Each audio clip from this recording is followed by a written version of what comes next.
Aleluia. A paz do Senhor.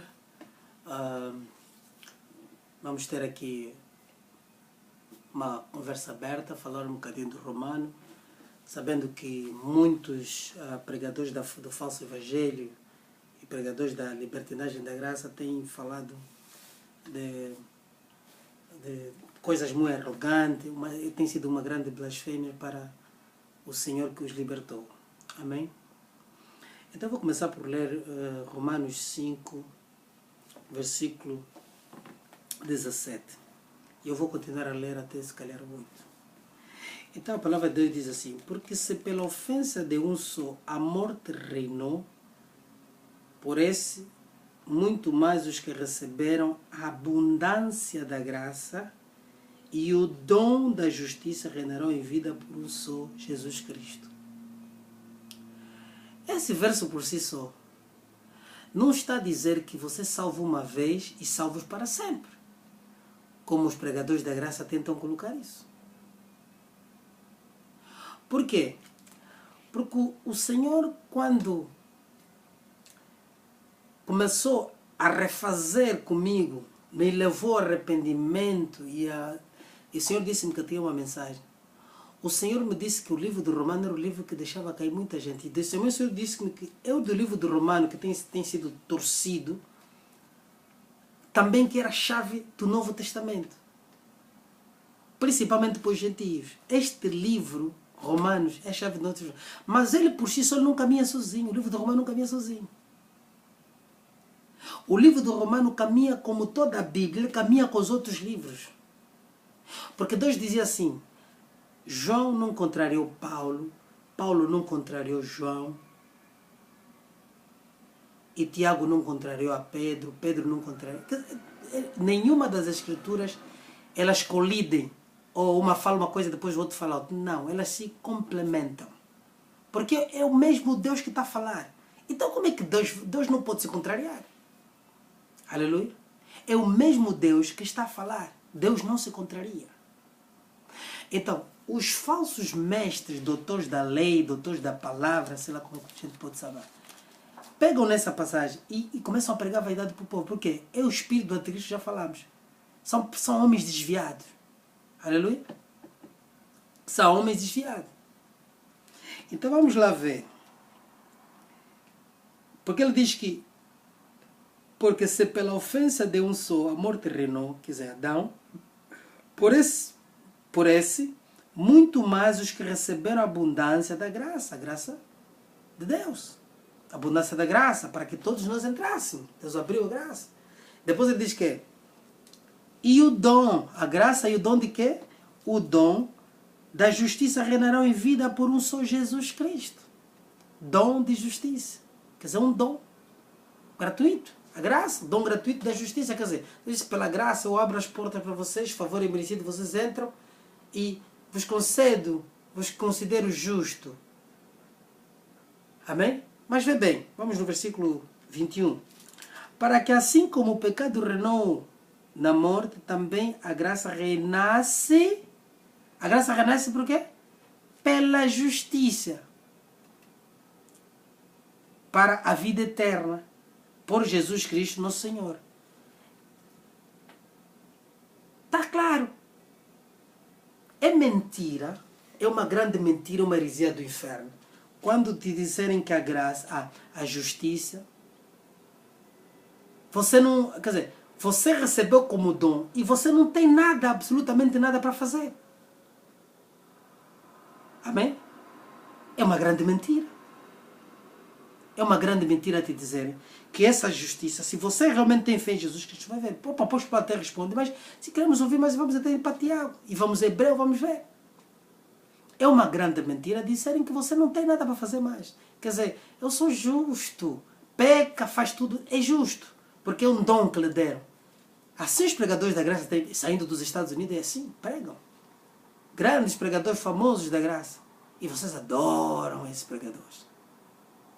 Eles é que têm pregado isso. Que você não tem mais nada para fazer. Graça, dom gratuito. Dom que foi dado. Você é justo, já é justo. Acabou. Não importa se pecar, mentira do inferno.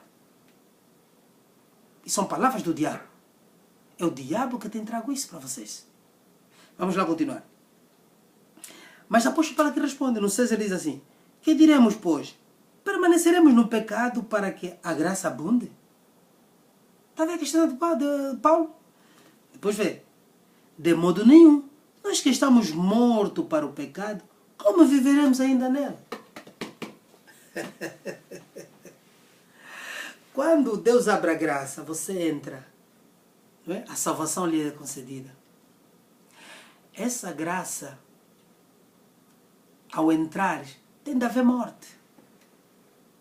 Eu vou pregar na próxima vez, eu só estou aqui a fazer, mas vou pregar na próxima vez os construtos do homem, ou o mistério do homem. Aleluia. Para nós entendermos aqui.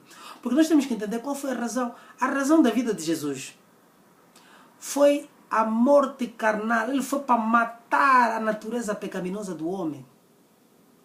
E conceder autoridade ao homem para reinar no espírito, para agir, ter autoridade no espírito. Por isso é que quando ele chega, ele começa logo no 5, Mateus 5, ele começa logo a dizer: diz a lei, não matarás. Mas porém eu te digo, se você se encolerizar contra o teu irmão, sem causa, você é um assassino. You are a murderer. Você é um assassino. Por que ele está a dizer isso? Jesus está a trazer à tona a natureza espiritual do homem. Que o homem na lei, por isso é que o apóstolo Paulo depois aqui vai dizer, ele diz que eu sou carnal, eu sou carnal. Mas, quer dizer, a lei é espiritual, mas foi dada a um homem carnal. Quer dizer, está se a referir ao passado antes de Cristo, antes do Novo Testamento, antes da morte de Cristo. A lei que foi dada é uma lei espiritual, mas foi dada a um homem carnal, porque ele agia na carne, ele não tinha autoridade no espírito. Aleluia. Por causa da morte que houve no jardim do Éden.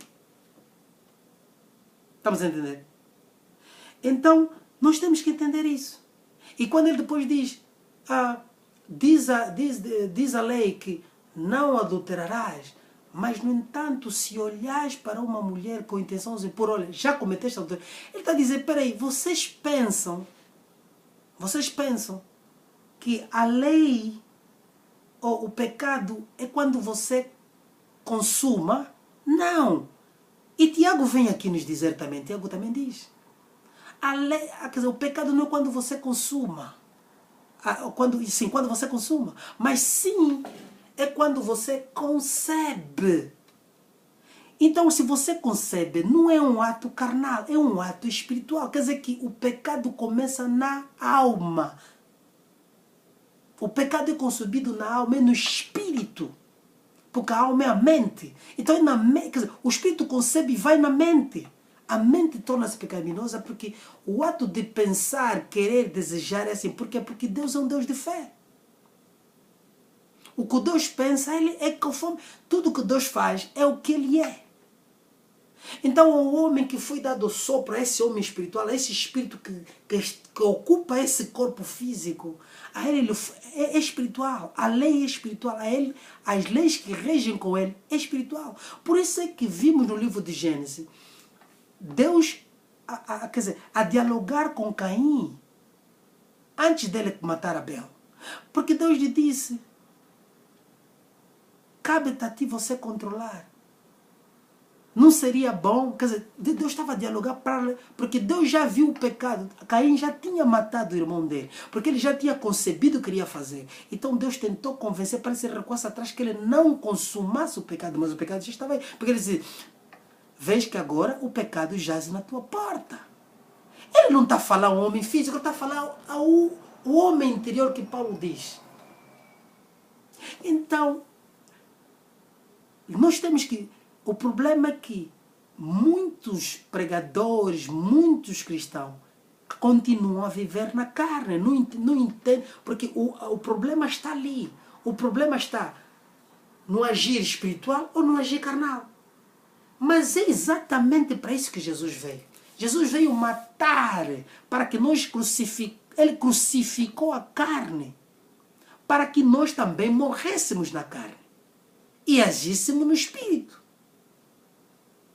Porque assim a autoridade foi concebida. Aleluia. Por isso é que a interpretação da palavra de Deus tem sido carnal. Porque esses homens não saíram da carne, eles continuam carnais. Mas vamos continuar. Então ele diz, e pulando um bocadinho, vamos continuar mesmo no 3, no versículo 3, capítulo Romanos 6, 3. Ou não sabeis que todos quanto fomos batizados em Jesus, em Jesus Cristo, fomos batizados na sua morte. O batismo acontece na morte. Na morte de quê? Do velho homem. A natureza pecaminosa, a carne. Esta pregação, os irmãos vão entender, depois eu vou colocar no blog, a outra pregação que fala dos construtos do ministério, o mistério do homem. Vamos entender quem somos nós realmente. Porque ali Deus traz à luz a palavra de quem somos nós. Então nós vimos aqui o quê? Ou não sabeis que todos nós fomos batizados em Jesus Cristo e fomos batizados na sua morte. A morte. É isso que ele estava dizendo a Nicodemos. Aleluia. Vamos lá, continuemos. No 4. De sorte que fomos sepultados com ele pelo batismo na morte. Para que, com Cristo, como Cristo ressuscitou dentre os mortos, pela glória do Pai, assim andemos também em novidade de vida. A novidade de vida é a vida no Espírito. Agora nós temos de andar em novidade de vida. Quer dizer que agora eu já não sou o homem carnal, mas tem de haver realmente essa verdadeira morte. Que eu vou conceber agora as coisas do Espírito. As coisas para mim são espirituais, já não são mais carnais. Eu já não posso analisá-las de forma carnal. Eu tenho que ligar o meu Espírito, porque o meu Espírito tem que crescer. Tem de haver jejum e oração para que esse Espírito cresça. Para que ele fique ligado ao Espírito de Deus. Para que ele tenha comunicação constante com aquilo que Adão quebrou. É exatamente isso que Deus vai trazer. E Jesus no jardim de Getsemane, ele traz a esta experiência, porque foi ali onde Deus entregou-me essa mensagem para dizer que nós devíamos entender a nossa natureza. E Jesus deixou bem claro, ele disse, o Senhor deixou bem claro, o Espírito Santo dizia assim, o Senhor deixou bem claro como você está constituído. E hoje a ciência da psicologia fala disso. Mas não conseguem trazer como espírito, alma e corpo. Mas eles atribuíram outros nomes, mas que a ciência vem complementar. Aleluia. Então vamos lá. Vamos prosseguir. Novidade de vida. Porque se fomos plantados juntos com ele na semelhança da sua morte, também seremos na sua ressurreição. Vamos lá, no 6. Sabendo isto, que nosso velho homem foi com ele crucificado, para que o corpo do pecado seja desfeito, a fim de que não sirvamos mais ao pecado. Aleluia. Pois quem está morto está justificado do pecado. Está a ver a justificação que os apóstolos tentam pregar? A falsa graça. Pois quem está morto está justificado do pecado. Como é que eu estou justificado? Essa justiça. A justiça vem pela morte da carne. Eu tenho que realmente estar no novo batismo. Eu tenho que ser um homem espiritual. Tem de haver morte. A justificação, a justiça de Deus vem na morte. É isso que ele está a dizer. A justiça vem na morte. O dom de justiça é imputado pela morte. A crucificação da sua carne. E recebendo o batismo do Espírito Santo, você está justificado. Por isso é que ele no 8 diz, portanto, já não há mais condenação para aqueles que não andam segundo a carne, mas segundo o Espírito. Porque se você andar segundo o Espírito, jamais você vai cometer atrocidades. Jamais você vai ser um homem pecador. Você nem tem como quem anda segundo o Espírito pregar evangelho da prosperidade. Não tem como quem anda segundo o Espírito fazer conferência de ser rico, conferência de prosperidade na vida, conferência de liderar a vida. Isso não tem nada a ver. Isso é carne que está a falar. É exatamente a carne que está a transmitir essa mensagem.